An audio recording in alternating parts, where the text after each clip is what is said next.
Hey guys, we're here with another Foundations video where we're going to talk about the basics of sound design for keys. In most of our worship sets, we ask our keys players to provide multiple layers of sounds, pianos, electric pianos, and pads. It's pretty rare that we have someone playing a single piano sound, and that means that there are a lot of things to know and consider if you come from more of a solo piano background. It can be a little overwhelming to transition into, so in this video we will discuss different types of pianos, pads, and an effect that will help you craft some flexible sounds for worship keys. When selecting a piano, there are two main styles of acoustic piano sounds that are frequently used, a grand piano and an upright piano. Our keyboards play back tiny little recordings of each of these types of pianos called samples, so a lot of the characteristics of both grand and upright pianos can be heard in our keyboard sounds.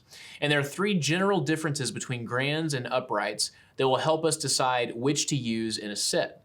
The first is the difference in clarity. Because of the way the strings in each of these pianos are struck in real life, our grand piano sounds are going to generally be clearer sounding than our upright. And you can really hear this on display in the high and low regions of the piano. So I'll demonstrate the difference between the grand and the upright here. So here's a low grand sound. And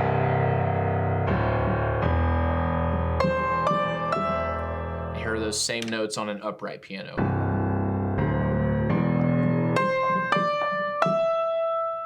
Now, we aren't up super high on the keyboard much in worship music, but we are frequently down low, and the clearer that can be, the better.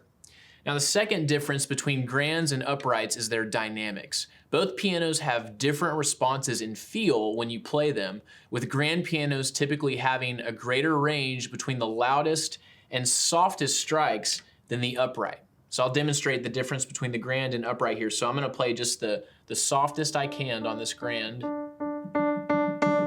Loudest, go back to the lowest, and here's the same on the upright.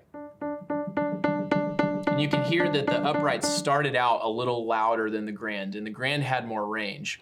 Now, the last difference between grands and uprights is simply the tone of the piano. Grand pianos are typically going to sound really smooth and clean with a lot more of the core frequencies in the low and high mid ranges, which are really good sounding frequencies for keys. And the uprights are going to sound more like you're in a living room and have more going on in the low mids and mid ranges. So much warmer, much more emotional sounding. And with all of that said, grand pianos are going to be great for playing parts with lots of dynamics, a wide range of notes, and faster transitions between the notes. And upright pianos are going to do really well with slower parts with lots of block chords centered around 2 octaves. Whichever sounds you choose, make sure to not stray too far from 1 or 2 main piano sounds in a set though, because the audio processing at the front of house console may not be able to adequately process wildly different piano sounds with the same channel. In addition to the acoustic pianos, we can also use an electric piano, which is great for playing in padding moments and layering underneath a grand or upright piano. It sounds like this.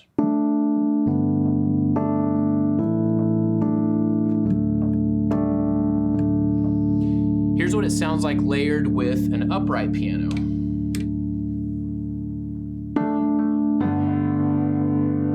Kind of bring down the upright or the electric piano a little more.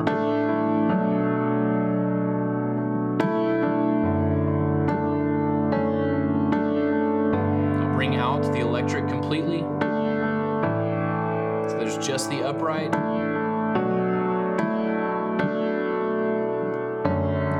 Electric in a little bit to fill out the lower end, thicken it up just a hair. Sounds really nice and full layered in with that upright piano. And that's the main purpose of the electric piano, is to provide a layer, something that's a little less out in front. Now, setting up a pad to layer underneath the piano can seem really complicated at first, but it's actually incredibly simple. We'll very briefly take a stock synth sound and make it into a nice pad for worship. So here's our stock synth.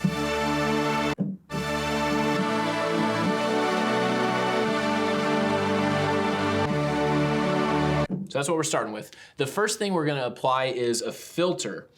So there are 2 main types of filters, a low pass and a high pass. So right now we're gonna use a low pass filter on a pad because it acts as a high cut. And that can be a bit confusing at first, but it's called this because a low pass allows the lows to pass through and not the highs.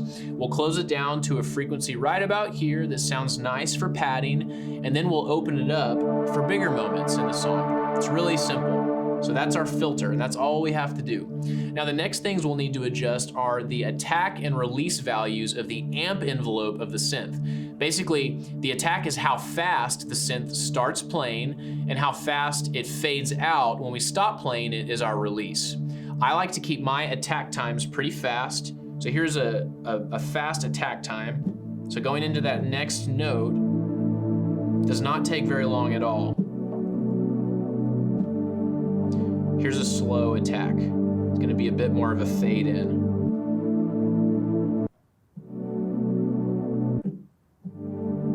Here's a really slow attack.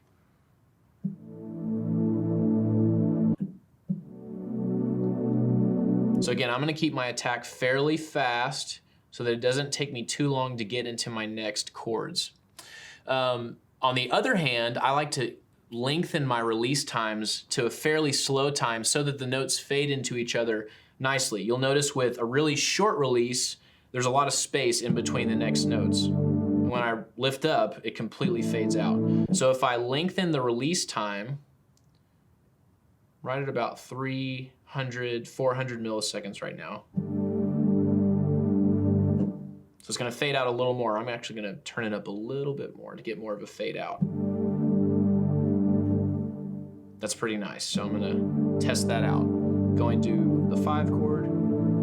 Yeah, there's a nice fade in between those chords. And there you have it, a worship pad built from scratch. So here it is with our upright and electric pianos blended in as well.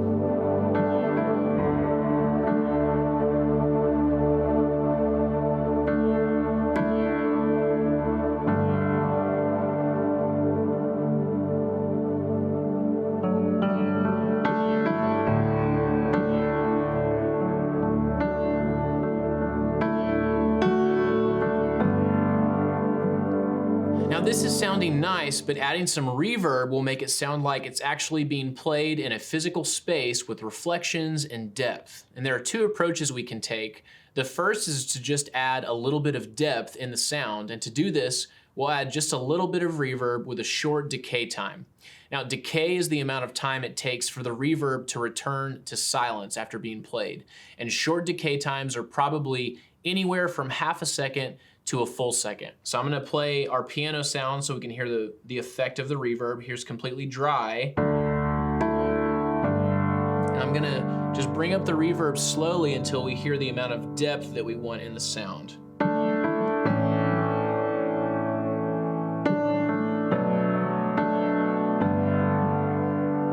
Hearing a little bit more space in there, probably use some more. Really starting to hear it now. Here's an extreme example, all the way up. So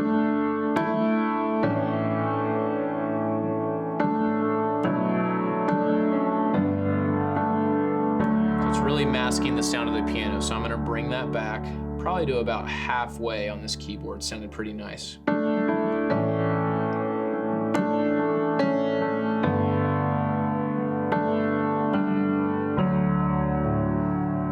That sounds pretty good.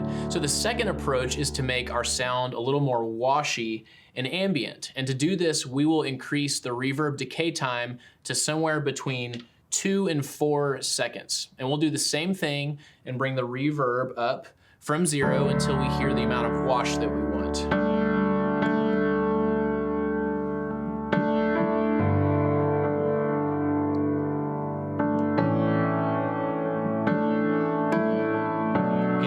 Trails going a little longer than the previous reverb, which is good.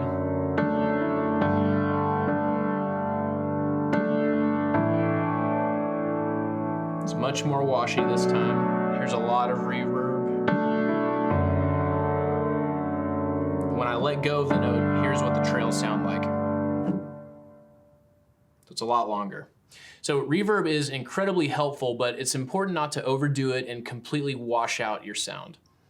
We hope that this video has been helpful to you in providing some guidelines for setting up key sounds for your worship sets. And if you have any questions about this content, please feel free to reach out to us at worship@grace-bible.org, and we'll see you next time.